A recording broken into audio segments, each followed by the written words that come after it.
Morning, Alexiot's here. Raptor freak. I just woke up like 2 minutes ago.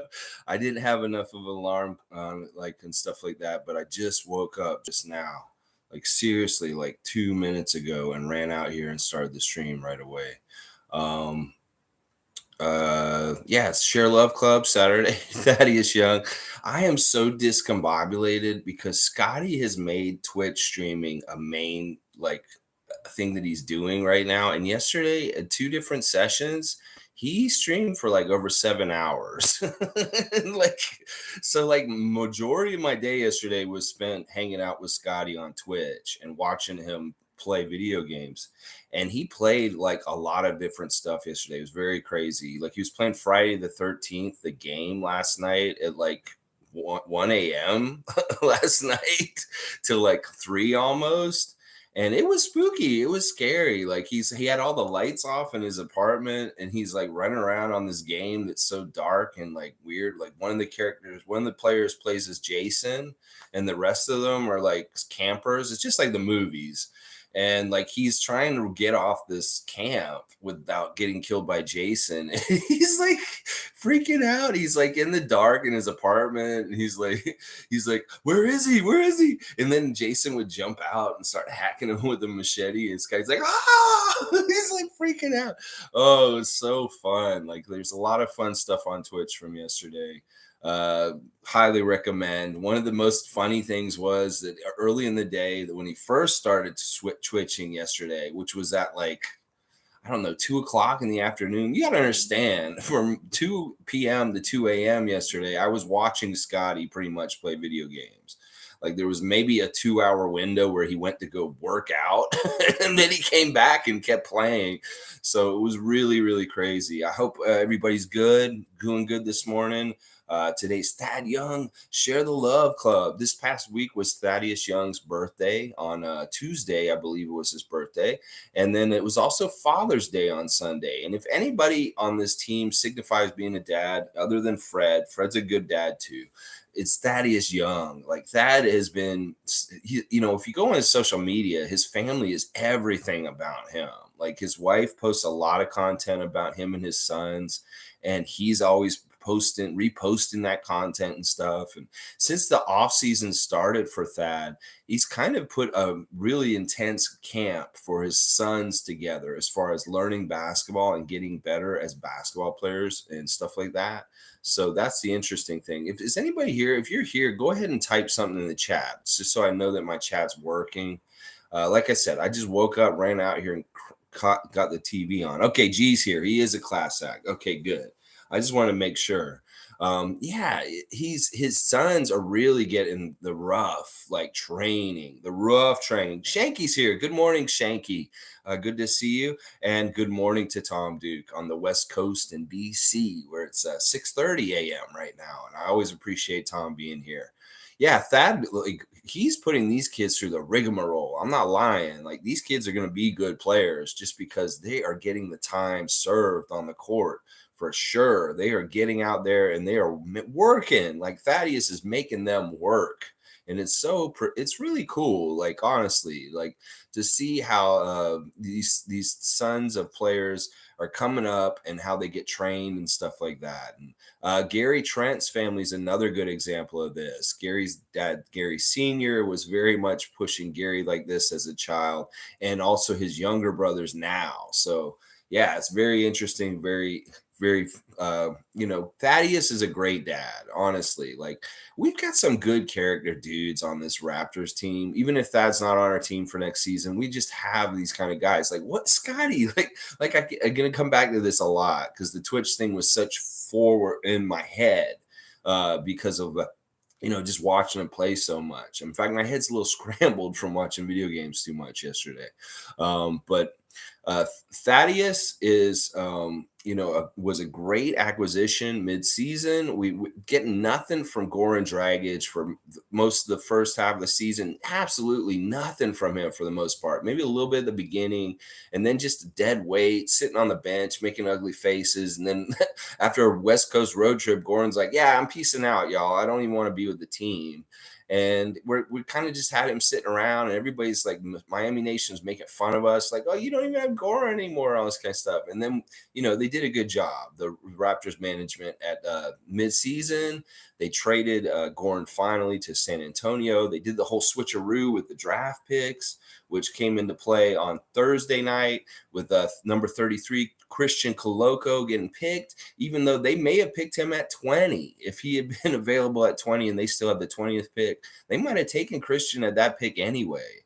So this deal to get Thaddeus kind of worked out in a lot of different kind of ways. We got rid of Goran. We got a very useful big vet that could come in and help mentor and lead our team to an extent at the end of the season and into the playoffs. Like, we had hardly any playoff experience other than the champions from the championship run and stuff like that. And then, OG here and Chris Boucher here a little bit. But other than that, we didn't really have a lot of playoff experience.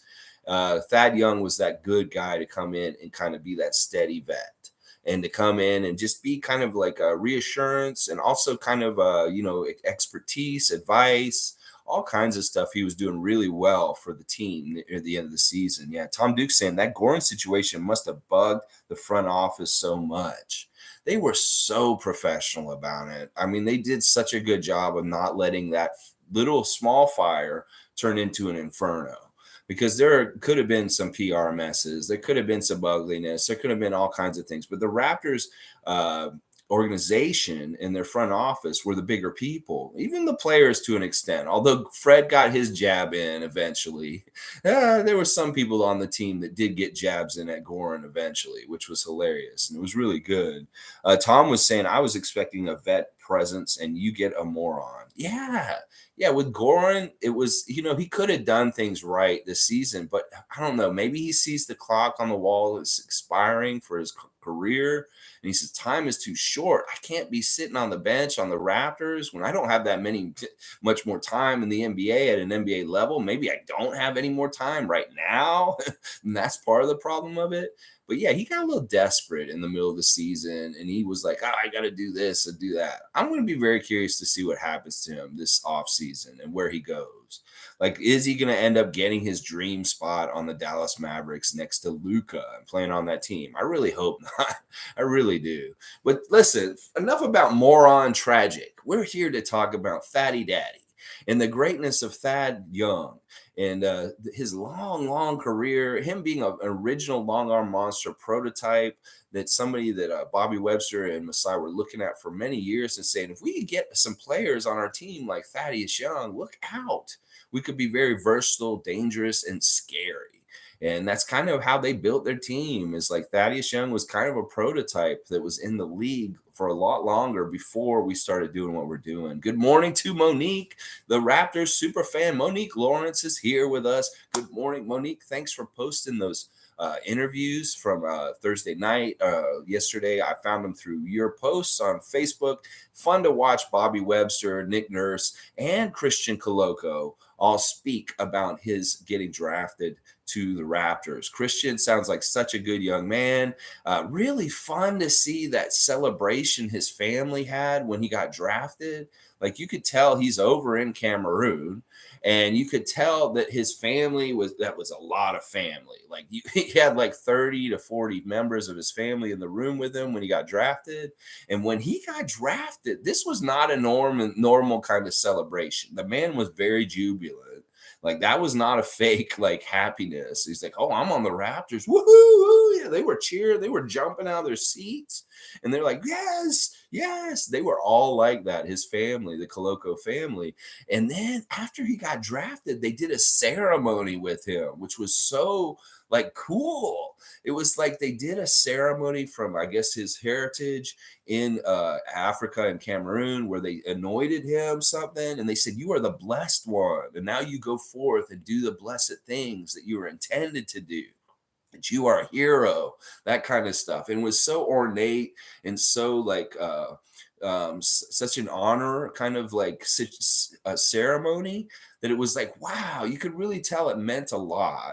And that it was it was very interesting. There's some forces from ancestors coming forward and pushing Christian Coloco forward into the NBA to be a great NBA player on the Toronto Raptors for next season. I love seeing it. I love seeing it. And listening to him talk in his interviews, you would not totally believe that this man has only been speaking English for about 4 or 5 years. He's very eloquent and well spoken and stuff like that. And I'm really happy with this pick. A couple days away from it now, more and more happy. I don't see the flaws in it at all.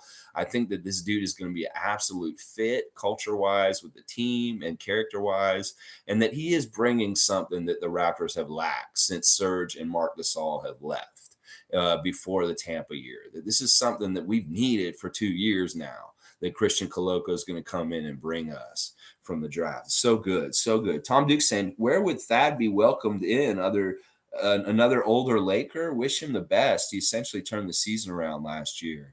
Yeah, his listen, like Thad could play for most any team in this league, and I want him back. Like that's the whole plan. The plan was the original plan, and they said it by Bobby and them is that they want to re-sign Chris and Thad. They want to use the MLE, the mid-level exception, to get a new player for the bench. That probably the scorer, shooter, the guy that we really want to see get. And then do the draft picks and do the stuff with the two-way with Ron Harper Jr. And that's all they really wanted to do this offseason. And that means wrapping Thad Young up. But if we don't wrap Thad Young up, that may mean we do have a second bench person that we kind of fill in. So it's like Bobby Webster's thinking about, like, well, do we want to invest how much money in Thaddeus Young? We cannot spend 17 million like we paid for him this year. That was his existing contract. He can't expect to get the same contract, but maybe he is. I don't know. It's crazy to me that Philadelphia can offer PJ Tucker a 3-year, $30 million contract for at $10 million a year. And that's fair. Well, Thad better be making under $10 million because he should not be making more than PJ Tucker at this point in his career, and where these two guys are at their careers, later in their careers, and what they provide for their team. So I can't even see that. So I hope that Thad gets a discount, like gives us a discount, bringing him back. He knows he's on a winning squad. He knows he's in a good place. He knows he's going to get playing time. He knows it's a good culture. He knows all this different stuff. And then he does come back to Toronto, and he does that kind of role off the bench for us this year. But Thad has said in his interview, the most important thing for him when he's making a decision this summer is his family and where they're going to be and what they're going to do and being there for his family. Like he's kind of switched gears since the season ended into full camp mode, that this man is running a training camp for his children. And I think that he wants to keep going with this as much as he can. And when the season starts up again, that he wants to keep training these kids and be there for these kids and around them. So it may be a factoring into his decision that he does want to play in the States again around Philadelphia. So I don't think he'll play for Philly specifically, but it could be that he ends up on a different team like that. I don't know. Whatever happens with that, I'm okay. Like if we bring him back, I'm very happy about it. But if he's somebody that ends up on another team, I'm not that upset about it either. So it's a all you can win. You can win any scenario kind of thing for the Raptors, because either we bring him back and we got a great guy off the bench, a good vet, a good teacher, a good leader, or it's not that much of a loss if we lose him also. So let's see. Monique is saying, yeah, his dad was blessing him. Yeah, they were blessing him and getting him ready to come to the NBA. And I just love how many people were there and how excited and jubilant they all got when he did get drafted by the Raptors. Like this is all in a plan in some ways. Like these people, they know Masai Ujiri. Masai's been coming by, as like Christian said, he's like, every time I've seen Masai in my life, we've always had a good connection. That him and I have a vibe. Like it's just something like maybe that's part of Masai's secret. He's a charmer. He's somebody who goes around and charms himself with younger players, and they all think, ooh, this guy would be fun to work for, play for, be on his team. And that, Masai's out there being just a slick, smiling, smart, intelligent, charismatic, guy who's getting people like enchanted with his mystique and who he is and just how great he is as a team president of the Raptors. And then it comes back eventually later. It's probably the similar kind of thing with Precious. That Precious, when he was younger as a prep star, and then at Memphis, when he'd see Masai, they probably already had a good connection, talking to a lot. And even though he was in Miami and the other places, he was like always thinking, Masai is the guy. And there may be some other players in the league that are just like this, that are on other teams that were like, well, he would change and come to the Raptors real quick because of a previous relationship with Masai that is already built up and stuff like that. So I'm really happy that Christian has been somebody that we've been on our radar for a while, and that we landed him. Over the long haul, we invested time in scouting and meeting with him and getting to know him, and now that plane has landed. That we got his name called out by Mark Tatum or whatever, Deputy Commissioner Mark Tatum of the NBA, who's proudly from Brooklyn. He comes in and he's just like, yeah, it's like Christian Coloco to the Toronto Raptors. And then boom, it's like that is the reality. All the work and time invested in scouting and understanding this prospect, and boom, now he's on the team. Boom, boom, boom. Let's see. Monique saying, I love how Thad Young works out his kids. Yeah, they're getting good training. I mean, if you're going to get training, get it from an NBA pro that's been in the league for like 15 years almost. I mean, that is the man who knows the NBA game. He's seen it evolve over time. He sees the directions it's going in after being on the positionless team with the Raptors. And, maybe he can teach certain skills to his kids that'll very, very much be valuable for them later on as they get older and maybe possibly become pros. Congratulations to Masai getting awarded by U of T. This is great. Oh, thank you, Monique, for reminding me of this, because I would have totally forgot about this. The University of Toronto has given an honorary doctorate to Masai Ujiri in the last couple of days. So now it's not just Dr. Nick Nurse. It's not just Dr. Adrian Griffin. It's now Dr. Masai Ujiri. So we got a Dr. Ujiri on our team now too. Yeah. So listen, they're all doctorates because they're all highly skilled in their field and they're all that good. That's why they're all doctors at this point. When somebody asks us, why are these men doctors? What are they doctors of? Well, they're doctors of teamwork. They're doctors of team building. They're doctors of basketball. That is what they are. And I love seeing the accolades and that kind of stuff come down on our Raptors. And that is a huge honor that University of Toronto has given Masai Ujiri this week. And awesome, very awesome, well-deserved. Like, seriously, this man should be a doctor also, for sure, and stuff like that. So Thad Young has had a long journeyman career. He's been a part of many different teams: San Antonio, Brooklyn, Chicago, Minnesota, Philadelphia, Toronto, Orlando. I think he was in Orlando, wasn't he, at one point? Yeah, so he's been on many different teams. And he's always been a good character guy wherever he's gone. He's always made friends. People on those teams are thinking, man, this guy is great, like just in all kinds of different ways. And he really showed up in Toronto this past season just exactly as advertised, that he fit in seamlessly at a time in our season where we really desperately kind of needed his kind of veteran leadership. We didn't get it from Tragic, and we finally got it from Thad. And we really did see a difference when he showed up. There were certain things that Fred was really carrying us on our back about, and that was being that steadying veteran presence. Well, Fred could be that starting lineup guy, but when he came out of the game, there'd be a lull sometimes. And that was when, boom, there's a little chaos in the Raptors offense. They're a little disorganized. They're a little not playing together, or maybe not playing right. Boom, put Thad Young out there and he calms everything down. Like, it was really good for that.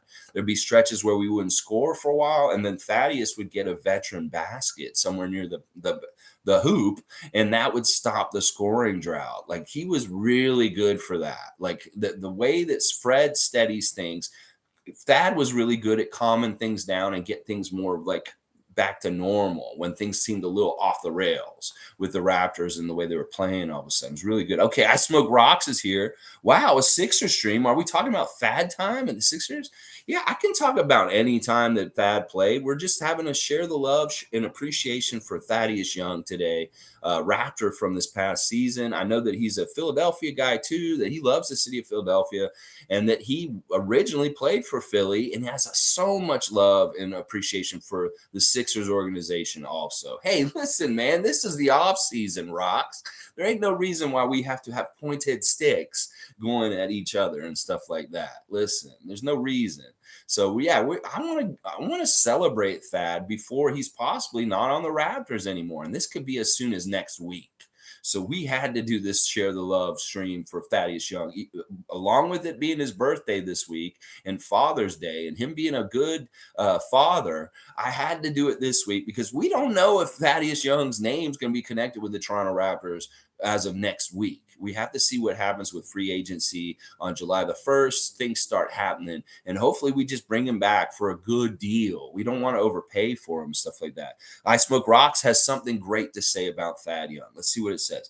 Thad was a great human being, a true team guy, and a great locker room leader. There we go. Philadelphia fan is coming in and giving his side of things about Thaddeus Young, and this is all true. We found the same thing about him when he was on our team this season, and we were very happy to have him. Like, this is somebody that Masai had been coveting for like 6 years. It's kind of like Kyle Lowry was coveted by the Miami Heat for like 5 years. They were like, oh, Eric Spoelstra wanted Kyle Lowry so bad, he finally got him. Well, we were wanting Thad Young for years and years also, and we finally landed that plane into Pearson runway and coming in to Toronto, and it was a great fit, and it worked really well, and it was very timely. And then the craftsmanship of how they did the deal for Thad Young with Goran Dragic was really smart. Like the thing they did with the picks that just happened just now was brilliant. Bobby Webster, Masai Ujiri, you guys are so smart.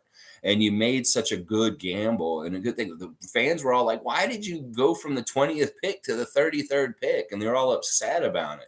Well, that's because these are astute men that the perception was that the draft class this past year that just got drafted 2 nights ago that had a glut of the same tier of talent that basically stretched from into the end of the teens all the way into the 30s, that if you're picking at 20, you could pick at 33 and it might be just the same. And that's exactly what happened for the Raptors. A lot of their top names, they fell far. Like, people were falling all over the place in this draft. It started right from the beginning when you saw Jabari Smith fall out of the first pick.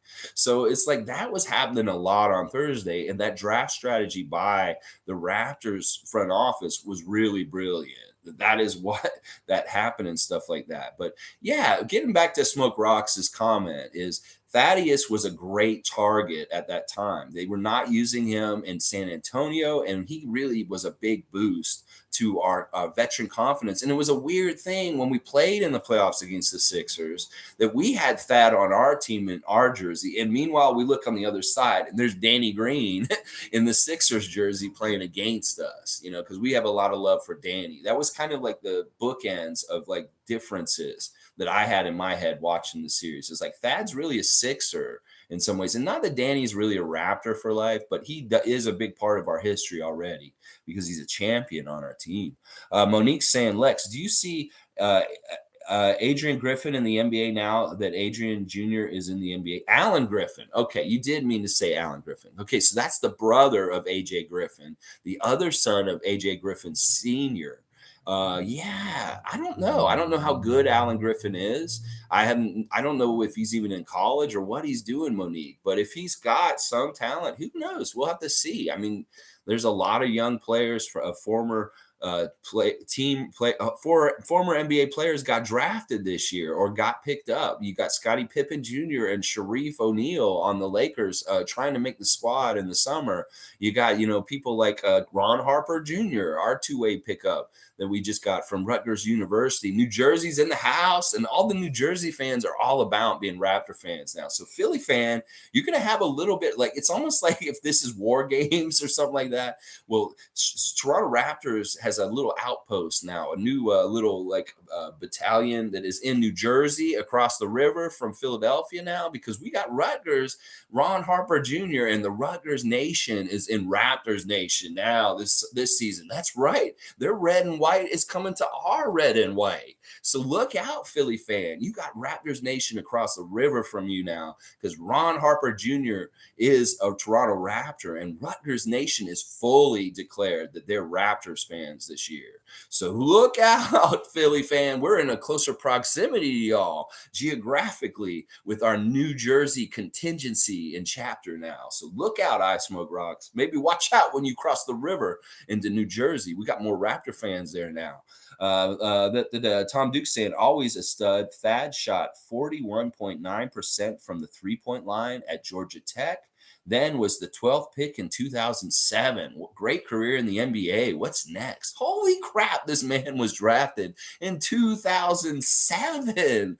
Let me just think about what all has happened since then. I got married the year of 2007, and I am not married anymore.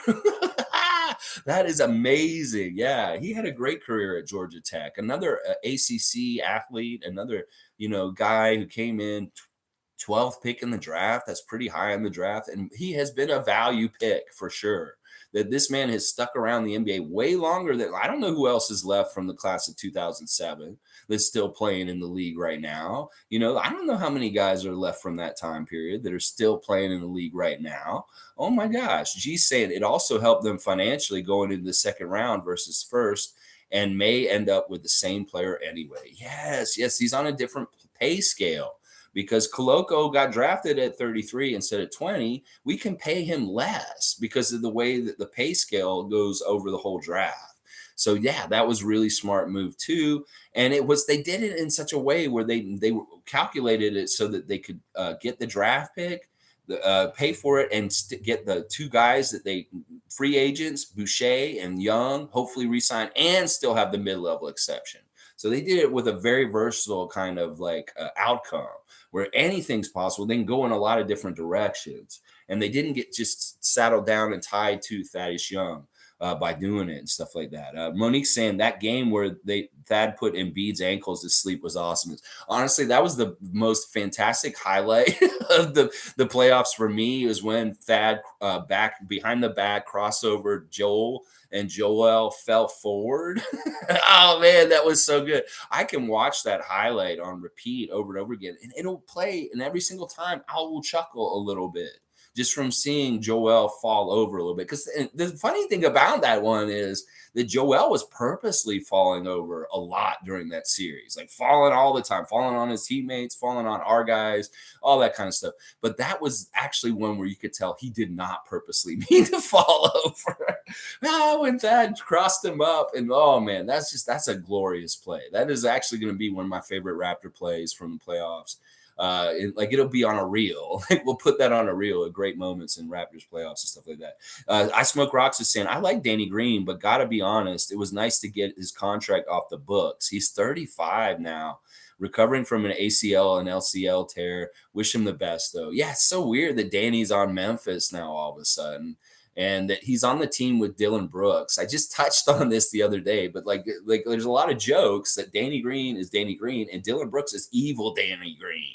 And now they're going to be on the same team. Dylan Brooks is a baller. He is absolutely insane the way that this man plays and stuff like that. Danny Green, I don't know how much good he's going to be at this point. Like, seriously, like that's part of it. Why Philly was trying to shop him is that contract. And then, like, we don't know. He may be washed at this point. And then y'all got DeAndre Melton in reverse.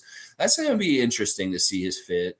And he's a good player. We'll have to see how he does for you guys. Like, John Morant was kind of sad to see Melton go to Philadelphia from Memphis. He's not happy about it. Tom Duke's saying Horford and Gasol were drafted as well in 2007. See, there's some perspective. Al Horford is still playing. Okay, so Al Horford and Thad Young are the same draft class. And Mark Gasol, long gone. He's gone now. Kevin Durant was another one in that draft class. Okay, so we're starting to see who the guys that are still around from there. I Smoke Rocks is saying, "Oh yeah, Thad did cross Embiid. I'll never watch it again. He doesn't want to see it himself." But yeah, we love watching it up here in Toronto. That was just like seriously, like if I'm having a bad day, I'll just put that clip on for a couple seconds and I'll get a smile all of a sudden. It's like that. Breaking news: Kim Kardashian's son was wearing a Raptors throwback jersey around town. Yes, at her concert. This wasn't around town. G, I saw the footage. He was wearing a Raptors jersey, and she brought him out on stage to play a piano solo in the middle of his her concert. She's singing, and she's like, "Oh, I'm gonna bring my son out," and he comes out, and he's wearing the Raptor red jersey, baby. I don't even know what city they were in. Like they weren't even in Toronto, I don't think. And the kid's just got a Raptor jersey on. He plays this piano so eloquently, and he's just wearing the Raptors jersey. Oh, that was awesome. Kudos to Alicia Keys' son for repping the Raptors on the big stage with Mama. Yeah, that's cool. Yeah. Tom Duke's laughing at G. Yeah, it was good. It was good. It was cool to see him wearing that jersey, honestly. Monique saying, per Danny Green ain't playing this season. His career is now, that's why it's Memphis. Yeah, I don't think he can play this year. It's a serious thing that Joel fell on him. And this happened. This is really bad. Like, I feel so bad for Danny, but I don't in a way. He has 3 championships and he's had a good career and stuff like that. But this would be a horrible way to end his career because his big floppy teammate fell on him and broke his knee. It's like, yeah, that's bad. I Smoke Rocks is saying, wait, Kim Kardashian does concerts now? It wasn't Kim Kardashian that did that. Yeah, G's got it wrong. It's Alicia Keys. Their son had the jersey on. That came out and sang. That's who it was. It wasn't Kim Kardashian. Although Kim Kardashian's children do wear jerseys also. It's 2 different stories we're talking about. G's talking about a picture of Kim Kardashian on the street with her children, and her son is wearing a Raptors jersey. And then there also Alicia Keys had a concert and her son came out on stage and played a piano solo and he was wearing a Raptors throwback jersey also. So there was both. So that's why I'm getting confused. Alicia Keys did the concert and Kim Kardashian was on the street. So yeah, is both of them. Sorry, I know that you're already confused enough, just like I am, because you smoke rocks and I just woke up like 5 minutes ago. So because I was up till 2 a.m. last night watching Scotty Barnes play video games. Like once again, this man's on all day. Well, one of the coolest things that happened yesterday on Scotty's Twitch stream was yesterday to start his stream, he was doing packs, like he was opening packs on NBA 2K. Like he's got a new card that came out this week called it's his end game card, Dark Matter card. It's a 99 rating and it's like a super badass version of Scotty Barnes in the game. And he wanted it. So he was like, I'm gonna buy a bunch of packs, y'all, and we're gonna open them and you guys can watch me open packs on 2K and react to me getting the card. Well, he bought like $300-400 worth of cards, and he just kept opening them and opening them. He kept getting Johnny Davis of Washington Wizards that just got drafted over and over again. He got like 6 versions of him. He's spending all this money, and we're watching him open them, and the NBA 2K is just giving him the same damn cards over and over again. And we're all like typing in scam. NBA 2K is a scam because they're giving him they kept giving him Johnny Davis and what's his name, Eason, who just got drafted by San Antonio. He did get 199 Evan Mobley. But everybody on the chat's like saying, trade it all in and just go buy him directly. Go to the auction house and get a Dark Matter 99 rating Scotty Barnes at the auction house instead of wasting your time opening all these packs over and over again because you ain't going nowhere. And he kept buying them. And he opened like 35 something packs and he just wasn't getting anywhere near his card. And I'm like, this is messed up. NBA 2K should just give you your card, Scotty. It's you, for Pete's sake. And you're on 2K playing. You're bringing in people's more attention. You're getting people more excited and on 2K in different ways. So they should just give you the card. And I don't know, maybe they were listening to us. Maybe they saw our chat because all of a sudden, while Scotty's open these packs, he gets a delivery in his box from customer service of NBA 2K. They literally gifted him his card directly, like through an email. He's like, what is this? Customer service. He clicks on it. He's like, what is this? And he opens it up and boom, there's his card. It opens up and it's like 99 Scotty Barnes, Dark Matter, End Game version of him on 2K. And he opens it, he's like, yes! And it's like the reaction's awesome. Like if you want to see it, you can look it up and find it on Twitter and different places on social media right now. Scotty Barnes opening his NBA 2K endgame rating number 99 card, and just how awesome it's like, yes, yes, he's like cheering and stuff. And then he goes and plays as himself with that 99 rating, and he absolutely kills this guy in this game. And he gets like 37 points with his new card, like on his new player. He's like, yeah, he killed it on that. He only played one game with that card, but it was deadly. And a lot of people are saying in the last couple of days that that card in NBA 2K is the most powerful card in the game at this point, and that they had it on their front page, and they're really pushing Scotty Barnes on there. Like if they're smart, they should be saying this man is all about 2K. He's playing all the time, and make him a spokesperson for them. Give him that bag and make him the guy who is the spokesperson for that game, because he loves your game, NBA 2K. I'm not gonna lie, this man spent like 4 hours yesterday of me watching him play just that game and playing hoops on the game all day. In the morning, he goes to OVO and practices with whatever Raptors are there, Delano, OG, Pascal. He practices with them, and then he comes home and like around 2, 3 o'clock, boom, he's on the 2K playing basketball for like 4 hours yesterday. He was on from like what 3 or 4 until like 9 or something, and then he took like a 2-hour break to go work out, and then he came back at like 11:30 and played till 2 in the morning last night. So this man's making Twitch a full-time job. And I'll tell you what, man, it's so much. It's like I'm trying to live my regular life too, but I'm also like I don't want to miss anything that he's saying. So it's like it's crazy. It's crazy lifestyle trying to cover Scotty on Twitch the whole time while he's there and stuff like that. So yeah, it's pretty funny that I thought I got confused on that Kim Kardashian stuff and saying Monique's saying I wonder when Ron Harper interview is going to happen. Yeah, I want to see Ron Harper's comments and stuff. Listen, his Rutgers people are very excited about him being here. If you go on Rutgers Twitter, they're saying you are on the perfect team in the perfect place, that you're going to get developed. And if you're going to be a guy who didn't get drafted and you want to have a shot to make the league, the Toronto Raptors are one of the best teams to come in as an unsigned, undrafted player. That you can see the track record with Fred VanVleet and the development they've done with different people over the years. Rutgers Nation is very happy that he's going to be wearing Raptor red this season instead. And I really like this Ron Harper kid. Like there's a certain weird baller mentality, clutch mentality, like that game-winning half-court shot that he shot in like the college season just passed and stuff like that. There's something about this kid that's very special. And I want to test it on the highest level of basketball in the world. That's the NBA. And let's see if Ron Harper Jr. can do it in that level. Let's see. Monique saying, Lex, Savannah recapped the draft yesterday. It's on YouTube for Raptors Today. I did see that late last night after I got off the Twitch with Scotty. I was like, oh, there is a Raptors today with Savannah Hamilton, Paul Jones, and Sherman Hamilton. Yes, highly recommend going and check that out. I haven't watched it yet, so I don't know what they're saying about the draft. I'm sure it's good coverage, good insight, and stuff like that. Always is from that trio. And I love that Raptors Today stuff. Tom Duke saying, one of these days I'm going to catch Scotty on Twitch live. How about the Canadian Abu Klabi? All right. G saying that's cool to hear about Ron fans. Yeah, they're really behind. Like they don't have to switch a color. Their color is red, and they're just happy to get Raptor red, Rutger red, Raptor red. And dude, this guy, Ron Harper Jr. is super popular in New Jersey. In fact, he may be the mayor of New Jersey in some ways. And, this guy is like made there like Tony Soprano. So this fan nation is rabid about basketball. They love basketball, and we're going to get them on our team bandwagon for this season at least. And while Ron Harper Jr. is around, we got Rutgers Nation following us for sure. G saying, did you see Coloco's family's reaction to getting drafted by the Raptors? Yeah, it's such a beautiful sight. So beautiful and such dark day yesterday. Just awful stuff happening in the States. The States are regressing to like the 1930s. They're idiots.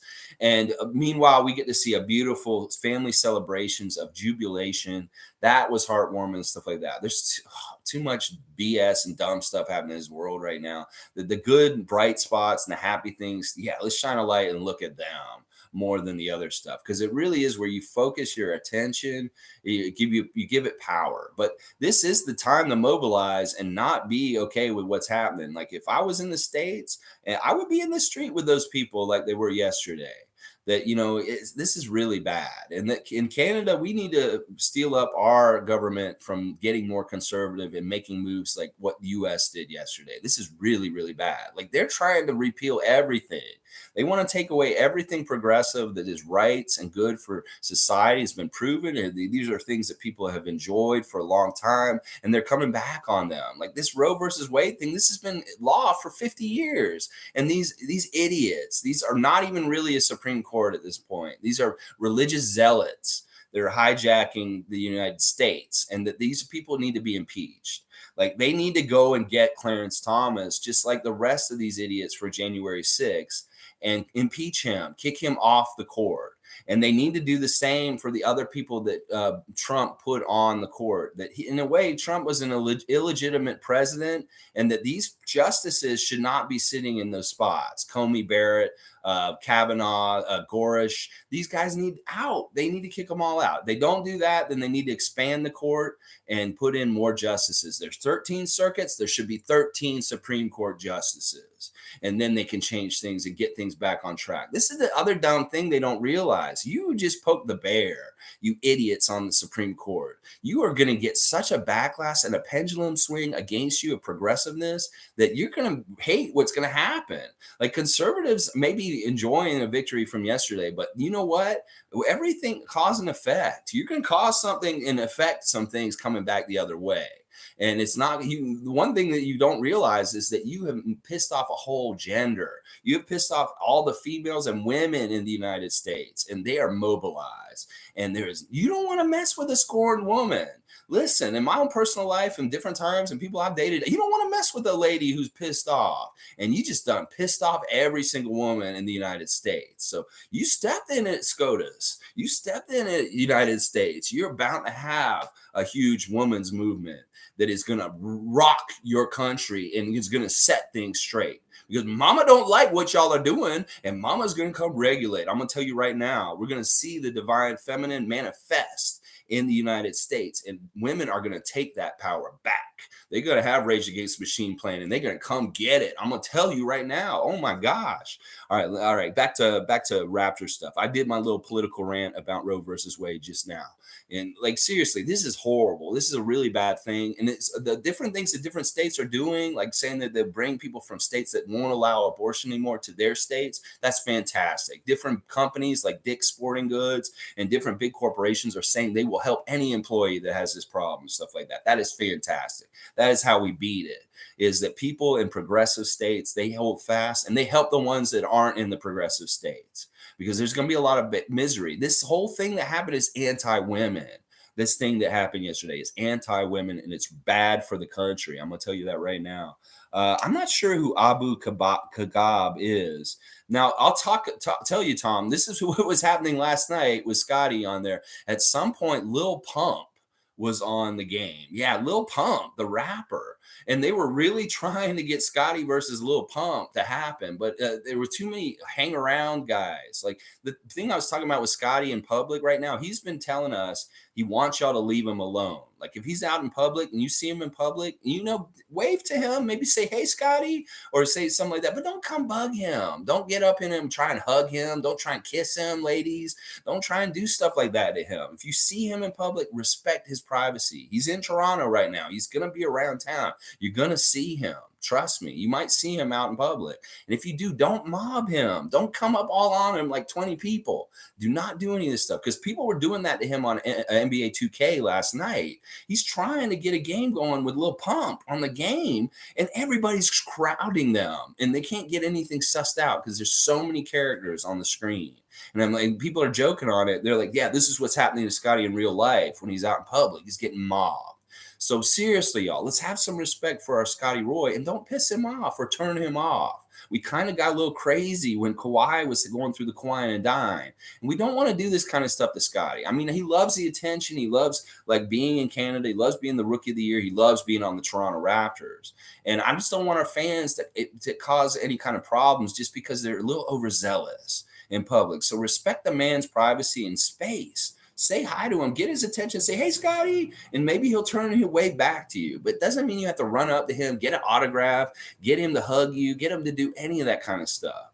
Just pick your spots and be smart about it, because we don't want to piss him off. We don't want to make him feel uncomfortable in Toronto because he can't go to the grocery store. He can't do stuff like normal people want to do. You can't hide. He said, I used to try and hide. He used to wear a ski mask out in public just so people wouldn't recognize him. And they still recognize him, is what he said. He said, I wear a ski mask in public. They'll still recognize me. It doesn't matter. It's crazy. Let's see. Yeah, the reaction was fantastic. Shane Waters is here. Happy Saturday. Speaking of sharing the love, Thad needs to share the love with Chris. 12 million for both. They had great chemistry. Yeah, I don't mind this. If we give 12 million to both of them, that's very equal and stuff like that. But in some ways, I think that Chris deserves more. In some ways, I know Thad's more of a vet. He's been around longer. Maybe that's how it works into it. But Chris, I think if we're gonna do 24 million for both of them, let's give like I don't know, let's give like 17 or no 16 million to Chris and give the other 8 to Thad. Can we do that? Can we split it up that way? Give Chris 16 and give Thad 8, or Chris 15 and give Thad 9? That, I think that may be a little bit more equal in some ways as far as like what we want to do and stuff like that. Let's see. Monique saying, can we discuss Harper Sr.? Just imagine the discussion between Gary Sr. and Harper Sr. Yeah. I mean, I don't think they've ever played together or were crossed over in their careers in some ways, but that's definitely a perspective that Ron Harper Jr. and Gary Trent Jr. will share, is being a namesake and a junior of an NBA player, somebody who has a history and a credentials and kind of already known. Like Ron Harper Sr. is nothing like Ron Harper Jr. They're not the same player at all. Like I said the other day, Ron Harper Sr. was a real finesse scorer. He was a jump shooter. He was like, they called him not Jordan. They called him like the poor man's Jordan, because he was kind of like the same frame and size as Jordan, like same height, same weight, and it's very similar kind of body mannerisms as Jordan, Ron Harper had. And when he was on Cleveland Cavs, he was like really a badass scorer. He was like a 20 plus scorer for a couple years in the beginning of his career, Ron Harper Sr. So, and then another cool thing Bobby pointed out in his press conference was that Wayne Embry, our senior advisor of the Toronto Raptors, was the GM of the Cleveland Cavaliers when he drafted Ron Harper Sr. That he drafted Ron Harper Jr.'s dad. So Ron Harper Jr. is going to be coming to an organization that has the man who drafted his dad into the NBA in the ranks with us and stuff like that. That's kind of a weird full circle kind of thing. Very cool and stuff like that. So yeah, I think it'll be interesting. It's good for Gary to have somebody who can identify with him and the struggle of being the son of a player. Same thing for Ron Harper Jr. So that'll be really good.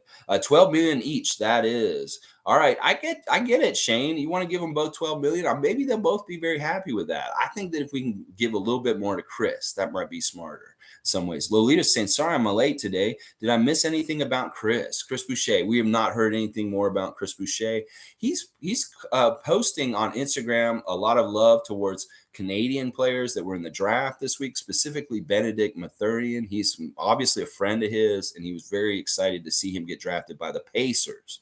And then also, Chris, he had that basketball camp last week that I Am Shanky was at with her son, and that they enjoyed it and talked to him a little bit. He said at that time last week, Lolita, just so you know, if you forgot this, that he does want to re-sign with the Raptors, that it isn't totally up to him, but that is his number one choice. So it's really up to Bobby and making sure that the numbers line up. And if Chris isn't a greedy guy, I'm sure that Bobby will come to him with a fair number and he'll just accept it. That's what I'm going to predict right now about Chris Boucher right now, is that he wants to come back for sure. And I'm pretty sure we want him back, and that it's just going to start to happen around July the 1st. We'll find out for sure. Abu Haf Kigab is a Sudanese Canadian, went undrafted from Boise, joining Raps for Summer League. Okay, so we got another new name that's going to be on our Summer League team. I'm going to have to go look at him and get him my scoop on him, and we'll talk about him tomorrow, because I'm not going to go in cold. I don't know anything about this guy. I wonder how tall he is. He was also an Oregon Duck. Okay, just like Chris Boucher, a winner, always rooting for the Canadian players.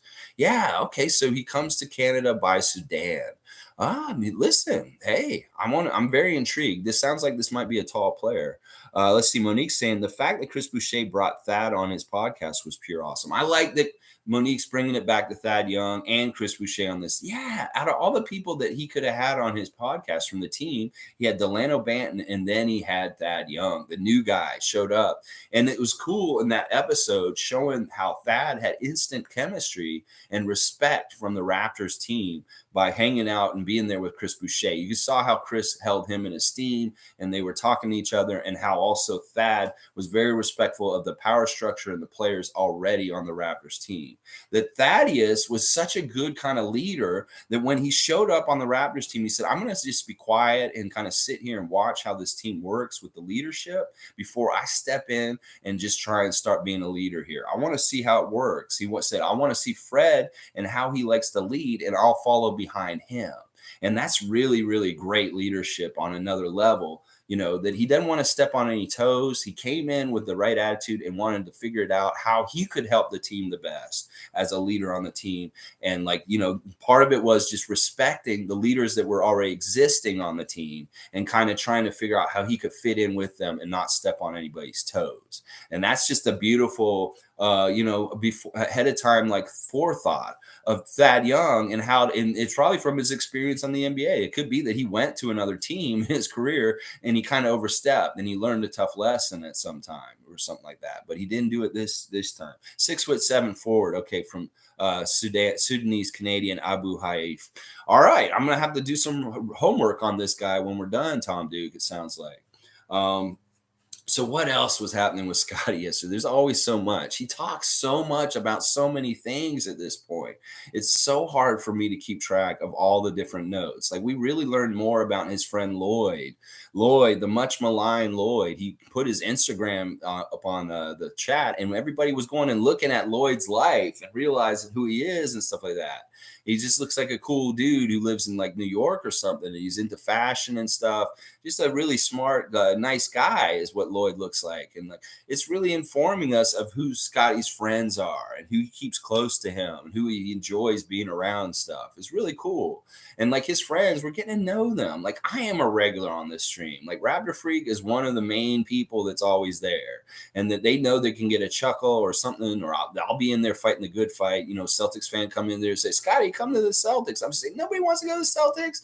And they'll just shut them down in the chat. And that's kind of what I'm doing, or being an information guy also. When people ask, are you in Toronto? Are you in Toronto? Yes, he's in Toronto. He has said he's in Toronto. He's playing on a PlayStation 5. All the same questions over and over again.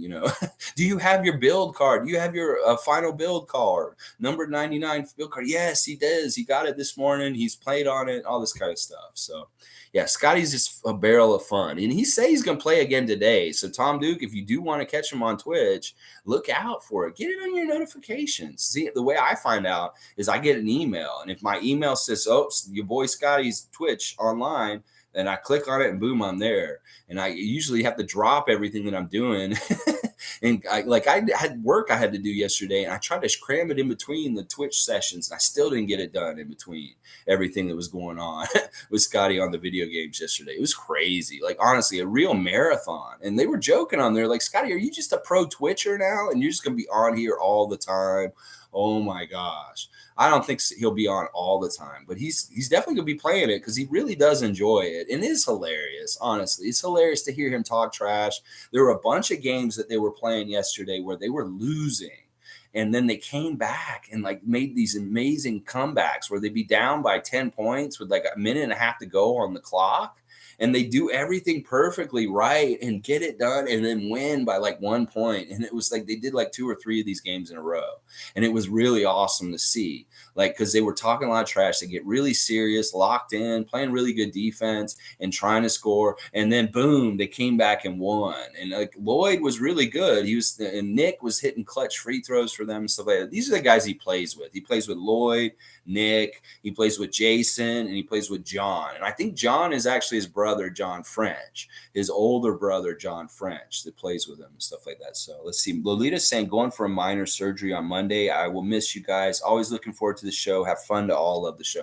All right, Lolita, whatever your surgery is, I hope it goes super, super well, that you heal fast, and that everything, it just happens perfectly for the doctors and whatever they're trying to do.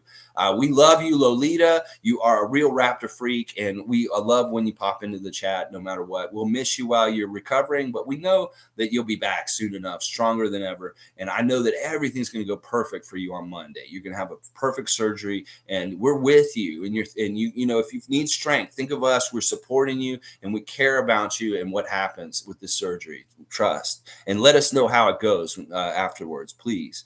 Monique's saying, I love rewatching his Twitch in case I miss it. He says he's a part-time Twitch guy. Yeah, it's fun. Like if you are a Raptor fan, you really want to learn who Scotty Barnes is and understand who he is. Watch his Twitch. You will learn who he is and how much of a kid and how much. Listen, the man's so loyal. Like he's got his friends are not that good at the games that they play, but he just wants to play with them. I understand this. Like when I was on PlayStation 2 in the early 2000s playing SOCOM and online games, it was really about being with my brother from far away, or really about being with friends, like and palling around and goofing around like on a virtual playground. It's like you can't go out in the neighborhood as kids anymore, but you can go on the virtual video game and feel that kind of like kids play kind of feel in there with people that are way far away from you, that may be in other states, other countries, other cities. And that's a beautiful thing about it. This is how Scotty socializes and hangs out with his friends, is that he plays these video games. And that is probably the main, other than having fun and playing and stuff like that, is hanging out with his friends and staying connected with them and talking with them and all that kind of stuff. It's really, really good. And then obviously he's getting connected to the fans and the public also. Like there's so many times yesterday, people would come into his stream and they'd be like, is that Scotty Barnes? And they didn't even realize they stumbled into Scotty Barnes' stream. They just came in and they see a man playing. And then all of a sudden at some point they realize, like, wait, is that the Rookie of the Year, Scotty Barnes, that's in that picture? Is that Scotty? And they're like freak out. They're like, holy crap, I'm watching Scotty Barnes, because they don't even realize it. It's weird because they're saying that part of it is much like on social media accounts on Twitter or like Facebook, they have the blue check that says this is the official person, the real person, verified. And Scotty hasn't gotten his verified check on Twitch so that people know that it's actually for really him. So it's pretty funny. It's so fun to watch him. All right, y'all, we're just coming up on an hour. I don't want to do too long. Like I said, I'm really tired. Like I was up real late and I woke up just now. So I'm like, whoa. I'm like, I saw the clock. It was 9:25 when I opened my eyes. I'm like, holy crap, this is going to be a good test for the Raptor Freak to see if he can throw together his stream in 5 minutes from being shut-eye. We went, whoa, and then boom, couple really important things. Put clothes on, go to the bathroom, run in here, and turn on my computer is basically what I just did just now. So there may be some Raptor news that happened this morning that I don't know about, like what Tom was talking about with the 6'7" forward from Canada. I'm going to have to go find out about him.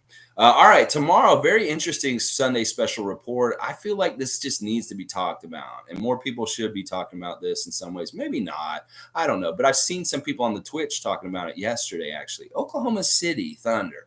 What the hell are y'all doing? Seriously, Houston Rockets, what are you doing? Orlando Magic, what are you doing?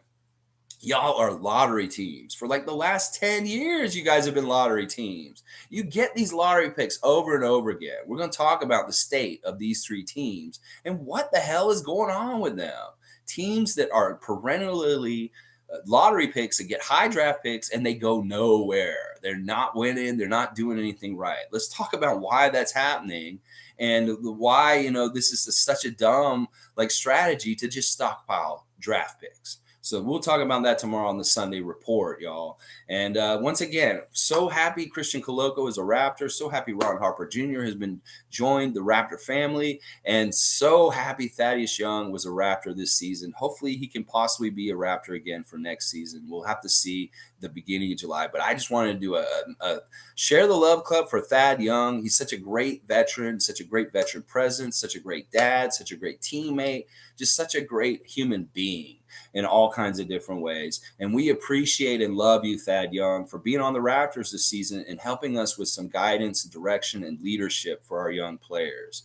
That you really were very helpful for the time that you played for us this season, that we needed your leadership and we needed your savvy in the playoffs and at the end of the year. I don't know. I think that he was absolutely essential for us to have any kind of success in the playoffs, that we needed him to be on the team. So let's see. Monique's saying, did you see Justin's IG story on Julian? Yeah, it's the same thing as last year that Justin said. All these teams are going to pay for passing up on my brother. It's like 58 teams, 58 spots did not get selected Justin Champagny or Julian Champagny. Julian Champagny this year, Justin last year. They both have chips on their shoulder. And that Justin's basically coming out and saying, you should have picked my brother, and now y'all are in trouble. That's right. And he's on Sixers Nation. Julian Champagny is a Sixer. Oh my gosh. But Justin and him share a chip on their shoulders for not getting drafted. And they want to prove people in the NBA wrong. So that's what's going on with that. And Tom Duke's saying OKC has a freaky look required in choosing players. Yeah, they're these creepy slender men. All right, this is the big tell that tells me that Chet Holmgren is going to be a bust and possibly Nikola Jovic. I'm going to tell y'all right now, the tell is physically with a player is their shoulders. If their shoulders aren't that broad, if they have skinny shoulders and they're super tall, they're not going to be a good NBA player. I'm going to tell you that right now. And Poku and Chet Holmgren both have this, that they have these skinny shoulders. I have broad shoulders for my size and my height. Like I have the right kind of shoulders, but these men have shoulders that come to right here and right here. You know what I'm talking about. You saw Chet Holmgren the other night looking like Machine Gun Kelly with his skinny ass shoulders. These guys that have shoulders like that, they never turn out to be good NBA players because they don't get the physicality ever added to their body. I'm just telling you that. Like, seriously. This is why I think he's a bust. His shoulders are the tell, is right there. And we've seen highlights from his college career where he's getting abused by real NBA bodies, Chet Holmgren. So I expect that fully to be on blast in the NBA. And then anybody who thinks Chet Holmgren is going to be a good NBA pro, I'm on the other side of the fence. I'm going to tell you right now, he's going to be garbage. Seriously, he's going to get pushed around. He's not going to be any worth a lick on defense other than maybe like what Porzingis does as far as just blocking here and there. But he will not be good positionally or any kind of like doorstop to stop people near the basket. They're going to go right through him. They're going to bowl right through him. Like a guy like Ron Harper Jr. will be able to bounce him right off of him and just score and stuff like that. So yeah, Tom Duke's right. I have no faith in my namesake either. Alexei Poku. I think that he's an intriguing player, and I know Nick Nurse really likes him. He has some weird skill set. But once again, I don't know if these guys have the frame or the body to play in the NBA with the physicality. You look at somebody like Christian Coloco, and yeah, he has the muscle and the frame and the size already coming into the league. Chet Holmgren, I have no faith in him. OKC really has got no front court. That's the thing. They got all these skinny guys, but they don't have any beef up there. They're going to be looking like the Toronto Raptors around 2007, 2008 on defense when they had Chris Bosh and Andrea Bargnani up there trying to rebound and defend and stuff like that. That's what it is. These guys look like Bargnanis to me in some ways. Lots of hype, no beef is right. Exactly. Tom Duke is right. All right, y'all. Thanks for watching me again on a Saturday. Thad Young, we appreciate you. We hope you're in a Raptor jersey next season. We really do. All right, y'all. Thanks again. Hit that red subscribe button. I appreciate everybody coming in and chatting with me for a little while this morning on a Saturday. I hope y'all have a great Saturday afternoon. If you see Scotty Barnes in Toronto out on the street, respect him. Just say hi, wave to him. Just do something like if you saw your neighbor on the street and you like to say hi to him for a second. You don't come and ask some crazy shit like sign my shoes or sign my wife's tits or anything like that. Just go ahead and let him live his life and do what he wants to do. Because we want him to enjoy Toronto in the summer and see all the great things that Toronto has to offer as much as possible. And we don't want to hinder that by being pests. So leave the man alone and have some respect for him in his private life. I'll have to keep saying this over and over again, especially if he's telling us that more and more weird stuff has been happening to him. Because that's what he's doing. He comes on Twitch and he tells us straight up what's going on in his life and stuff like that. And honestly, I'm so happy that a 20-year-old kid who could drink in this country is 19 in Canada is on a Friday night at 1 a.m. He's playing Friday the 13th on his PlayStation 5 with his friends all over the place and on Twitch. And we're all watching him. And that's what he's doing. He's not out there being a knucklehead. He's not out there possibly getting in trouble. Not out there and possibly getting some lady involved in his life that's going to mess him up and cause him drama. He's keeping focused on basketball and video games and stuff like that. So it was really, really good. Yeah. Sign my wife's tit. Did you say that happened? No, only reason why I'm saying that, Tom, is because this is a great story, actually. I'll go into overtime, talk about this. When Stevie Roots and I were working at the Air Canada Center and we got done one night at the Mr. Sub stand, we would go and drink at Lord Stanley's Mug in the arena afterwards. We knew Harold and all the other guys, the bartenders in the back, and we just have a couple of beers. This is when I was drinking still, obviously. I don't drink anymore. And we'd have a couple of beers. And one time we were in the back there, and great Maple Leaf great, Toronto Maple Leaf great, the entertainer Eddie Shack was at the bar with us drinking also. Eddie Shack, oh my gosh, cowboy hat, his big bulbous red nose from drinking so much, and he's just had to laugh like this. Oh, it's kind of like a Santa laugh from like a Santa at the mall or something like he's laughing like this, he's drinking, and some dude's at the bar with his wife, and his wife had some and she had a very low cleavage like kind of like top on, and the dude comes up to Eddie Shack and he says, Eddie, I'm a big Leaf fan. Can you sign my wife's boob? And like she's all about it too. It's not like he's putting her under a duress or not wanting what she's doing. He's like, oh, I'd love to. And he's sauced. Like Eddie Shack is absolutely sauced.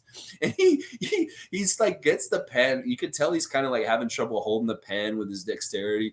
And the lady's like presenting herself to him, and he like puts his hand on the other one. He's like grabbing them, like he's like really getting a feel before he actually starts writing. He's like, oh yeah, let me figure this out. And she's like, oh, and he's like totally copping a feel on her. And then he finally starts writing in his signature on her chest. And like she's like, I'm never gonna shower again, is what she said. So that's why I said that, Tom Duke, is because I literally saw a guy and his girlfriend get her boob signed by Eddie Shack once at the Air Canada Center after a game at Lord Stanley's Mug. And like he was such a perv about it. I'm not gonna lie. Eddie Shack, rest in peace. You're a Maple Leaf legend and stuff like that. But you were very pervy about what you did that night. I'm not gonna lie. Oh my gosh. Let's see. Monique saying, just thought of this, Lex. Let's start nicknames for Coloco. I was thinking about Coloco. This is Coco Beware, Coloco, Loco for Coloco, Loco for Coco, Loco Puffs. I don't know. We got to figure this out. You're right. And we still haven't figured out any kind of nickname for Scotty in some ways. So we got to figure this out. Big Roy, Big Four is fine, but this man needs a real one that Matt Devlin can really yell when he does amazing plays on the court, stuff like that. So Tom Duke's saying, what? That's hilarious. Some people, hey, yeah, that Eddie Shack story is hilarious. I have so many crazy stories that when I think of them, I'll bring them out and tell them, stuff like that. But that one is a Maple Leaf story about Eddie Shack and stuff like that. All right, I'm gonna get off now, get off the stream now. Appreciate everybody. All the best. Let's go Raptors. Tomorrow, Sunday special report. Please join me, 9:30 a.m. Eastern Standard Time. It doesn't matter if I'm asleep at 9:25. I will be online at 9:30. I trust in the Raptors freak to show up and give you that daily content at 9:30 a.m. Eastern Standard Time, baby. Woo! Woo!